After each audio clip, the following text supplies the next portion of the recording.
بسم اللہ الرحمن الرحیم۔ عزیزان من، آج مئی 1982 کی 28 تاریخ ہے اور درس قرآن کریم کا آغاز سورہ الحجرات کی آیت 9 سے ہو رہا ہے، 4:9/9۔ آپ کو یاد ہوگا صاحب کا درس میں نے عرض کیا تھا کہ سورہ الفتح کے بعد اب قرآن کریم میں دو قسم کی ہدایات یا قوانین یا اصول نمایاں طور پہ سامنے آئیں گے۔ کچھ تو وہ ہوں گے کہ جن کا تعلق مملکت کے قیام، نظام، استحکام سے ہے، اور انہی کے اندر ساتھ ملتے ہوئے چھوٹے چھوٹے معاشرتی احکام یا ہدایات ساتھ آئیں گی۔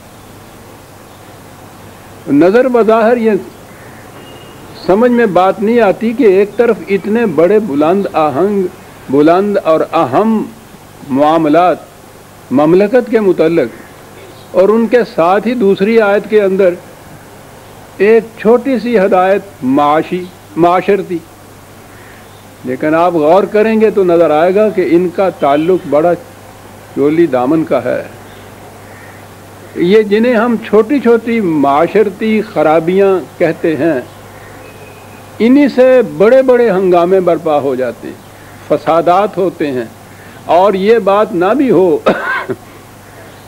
تو قرآن تو پہلے افراد کے کیریکٹر کو، اس کی سیرت اور کردار کو اپنے قالب میں ڈھالتا ہے، ان کی تطہیر کرتا ہے، ان کا تزکیہ کرتا ہے، اور پھر یہ افراد ہیں کہ جو اس نظام کو قائم کرتے ہیں، چلاتے ہیں، مستحکم کرتے ہیں۔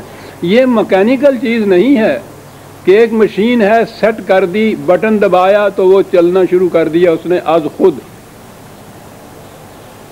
یہ تو افراد نے اس نظام کو آگے چلانا ہے۔ تو جب تک افراد کی اپنی سیرت اس نظام کے سانچے میں نہیں ڈھلی ہوگی، وہ اس نظام کو چلا نہیں سکتے۔ اور یہ جو چھوٹی چھوٹی بظاہر باتیں ہم کہتے ہیں، وہ انگریزی میں ایک وہ بات تو ایک بہت بڑے فلاسفر کی ہے، اہم ہے، وہ character is built up of triflings, کہ جسے آپ کیریکٹر کہتے ہیں وہ چھوٹی چھوٹی چیزوں کے مجموعے کا نام ہوتا ہے۔ بڑے بڑے اہم معاملات کے اندر تو انسان ویسے ہی احتیاط برتتا ہے کہ کوئی ایسی حرکت نہ ہونے پائے جو نمایاں طور پہ نظر آ جائے کہ یہ صحیح اصول سے گری ہوئی ہے۔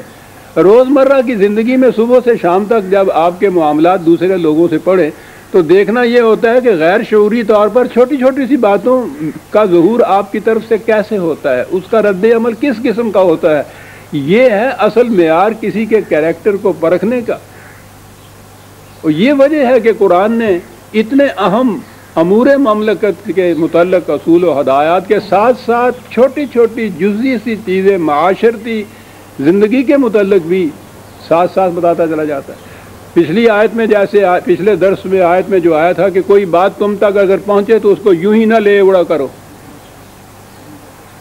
جب تک تمہیں خود علم نہ ہو تحقیق کے بعد کہ وہ واقعی صحیح ہے، اس وقت تک اسے بلیو نہ کرو۔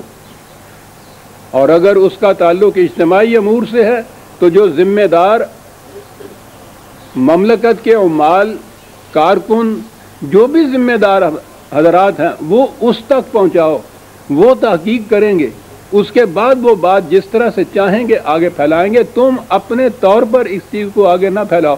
یہ چھوٹی سی چیز نظر آتی ہے لیکن بہت بڑی بات ہے یہ ساتھ۔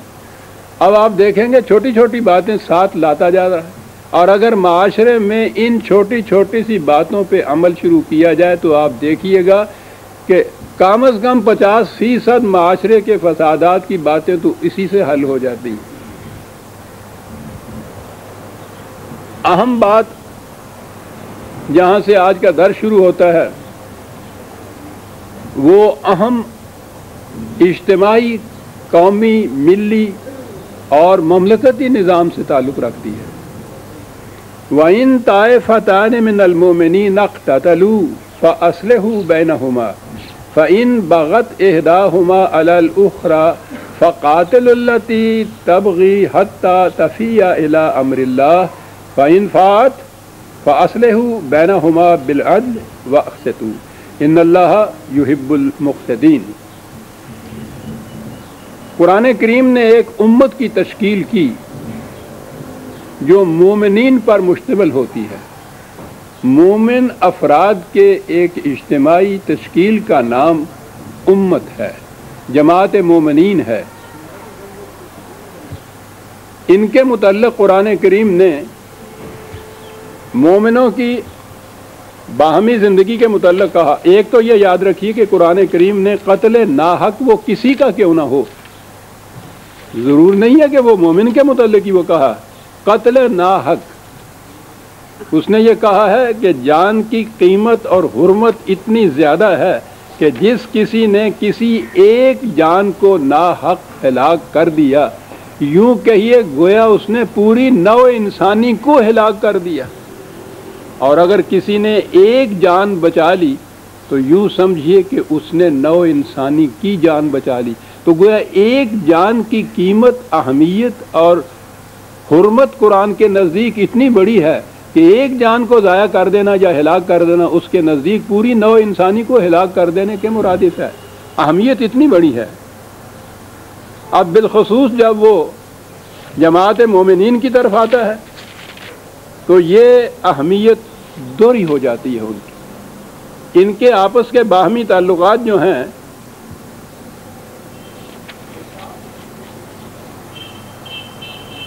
اخوت کے تعلقات ہیں، برادرانہ تعلقات ہیں، باہمی ہمدردی کے تعلقات ہیں۔ سورہ النساء میں قتل کے متعلق دو آیتیں ہیں۔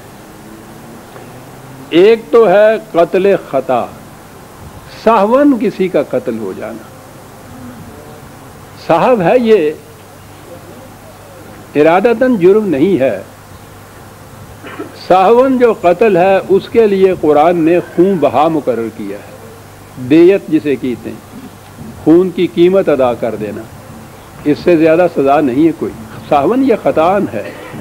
اور دوسرا ہے وَمَن يَقْتُلْ مُؤْمِنًا مُتَعَمِّدًا فَجَزَاؤُهُ جَهَنَّمُ خَالِدًا فِيهَا وَغَضِبَ اللَّهُ عَلَيْهِ وَلَعَنَهُ وَأَعَدَّ لَهُ عَذَابًا عَظِيمًا۔ قتل مومن بالارادہ، یہ 3 4 5 لفظ اکٹھے قرآن لے آیا ہے۔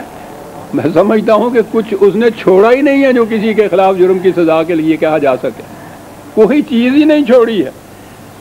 فَجَزَاؤُهُ جَهَنَّمُ غضب اللہ علیہ فلعنہ وَأَعَدَّ لَهُ عَذَابًا عَظِيمًا۔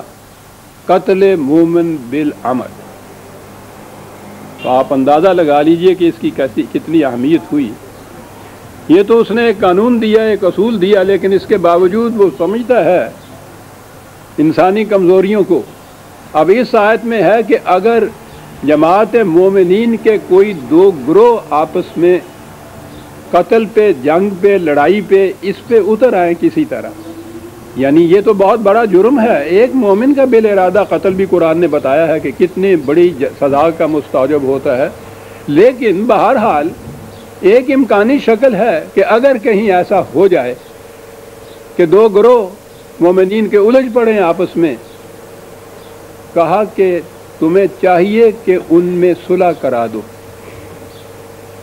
یوں نہ آگے گزر جائیے۔ یہ ایک بہت بڑی اہم چیز ہے جو بتائی گئی۔ یہ تو دو گروہ ہیں جو الجھ پڑے ہیں۔ یہ جو اگلا حکم ہے فَأَصْلِحُوا بَيْنَهُمَا، تو ویسے تو ترجمہ ہوگا کہ تم ان میں صلح کرا دو۔ یہ کون ہے جن سے کہا جا رہا ہے صلح کرا دو؟ کوئی ہے نا تیسری پارٹی موجود؟ وہ دو تو آپس میں الجھ پڑی ہے، ایک تیسری پارٹی ہے جس سے کہا جا رہا ہے کہ تم ان میں صلح کرا دو۔ یہ تیسری پارٹی ہے جسے آپ مملکت کہتے ہیں۔ میں نے پچھلے دفعہ بھی عرض کیا تھا کہ قرآن میں ہمارے دور میں جو اصطلاحات ہمارے ہاں عام مروج ہیں، یہ الفاظ قرآن میں نہیں آئے۔ پھر میں دہرا دوں، قرآن میں قانون کا لفظ ہی نہیں آیا، دستور یا کانسٹیٹیوشن کا لفظ ہی نہیں آیا، اس میں عدالت کا لفظ نہیں آیا۔ ان معنوں کے اندر عدالت جس کو آپ کورٹ کے معنی میں کہتے ہیں، یہ چیز نہیں اس کے اندر آئی۔ By law